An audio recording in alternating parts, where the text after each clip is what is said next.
The major poet of the latter part of the country was John Dryden. 17वीं शताब्दी के letter part में अगर हम इंग्लैंड में बात करें कवियों की, तो वो महत्वपूर्ण कवि थे John Dryden.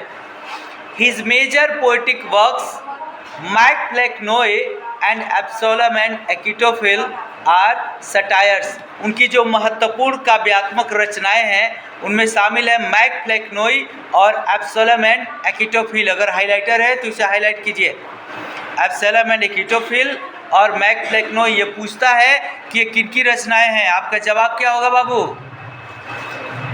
John Dryden. John Dryden की रचनाएं हैं और ये किस प्रकार की रचनाएं हैं? सटायर्स हैं।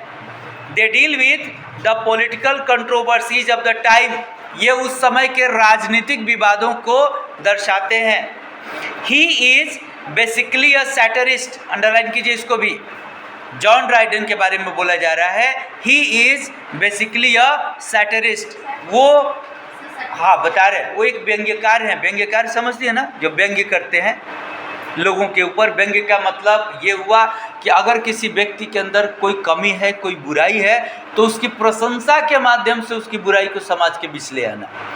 मतलब डायरेक्ट नहीं कहना कि तुम गलत हो, कुछ ऐसी बातें कहना जिससे उसको एहसास हो कि उसी के बारे में कहा जा रहा है। एक तरह से व्यंग्य करना। बस समझ रहे हैं? जैसे कोई व्यक्ति लगातार अनियमित तौर पर, मान लीजिए आप ही विद्यार्थी लोग हैं, कोई विद्यार्थी लगातार अनियमित रूप से आता है, 2 दिन आता है, 4 दिन एब्सेंट रहता है, लेट से आता है, और अगर हम उसे कहें कि आप जैसा नियमित तो इस क्लास में कोई है ही नहीं, आइए बैठिए, बड़े टाइमली आप आते हैं, तो ये एक तरह का व्यंग्य है। वो टाइमली आता नहीं है, लेकिन हम कह रहे हैं कि वो टाइमली आता है और उसको समझ में भी आ जाता है कि सर हमारे ऊपर व्यंग्य कर रहे हैं। बात समझ रहे हैं? तो बेसिकली वो क्या है बाबू? एक सैटरिस्ट हैं, व्यंग्यकार हैं। कौन? John Dryden. ठीक है। Still he makes imaginative and creative use of language. इसके बावजूद वो भाषा का कैसे इस्तेमाल करते हैं? इमेजिनेटिव यानी कि कल्पना से भरा हुआ, और क्रिएटिव यानी रचनात्मक। We also know him for his use of classic और heroic couplet for serious English poetry.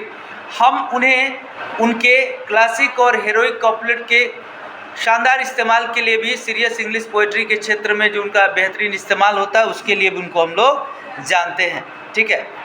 Only one other poet of the period is important for us. इनके अलावा एक और मात्र पोइट है जो ज़्यादा इम्पॉर्टेंट है, उनका नाम है दिस इज सैमुअल बटलर। उस कवि का नाम है Samuel Butler, whose Hudibras is a satire on the Puritans. जिनकी रचना का नाम है ह्यूडिब्रास, और वो क्या है? सटायर है, व्यंग्य है। किसके ऊपर? प्योरिटन्स के ऊपर। तो आप जरा इसको भी अंडरलाइन कर लें, सैमुअल बटलर, और जो उनकी रचना का नाम है ह्यूडिब्रास, उसको भी अंडरलाइन कर लें। ठीक है। आज के क्लास से क्विक रिवीजन कर लिया जाए बच्चों। टोटल्स मिसलेनी की रचना कब हुई थी? 1557 में। इसके बाद सर फिलिप सिडनी की एक पोएम आई थी एस्ट्रोफेल एंड स्टेला, वो कब पब्लिश हुई थी? 1591 में। ये 17वीं सेंचुरी को हम 2 नामों से जानते हैं। कौन कौन? एज ऑफ, बिल्कुल, age of transition and age of revolution. Very good. John Milton ने ओलिवर क्रॉमवेल के दरबार में किस रूप में कार्य किया? As a secretary. इनकी 2 बड़े एपिक्स का नाम बताइए। बिल्कुल, ऑफ नहीं है बाबू बीच में। पैराडाइज लॉस्ट और पैराडाइज रीगेंड। Very good.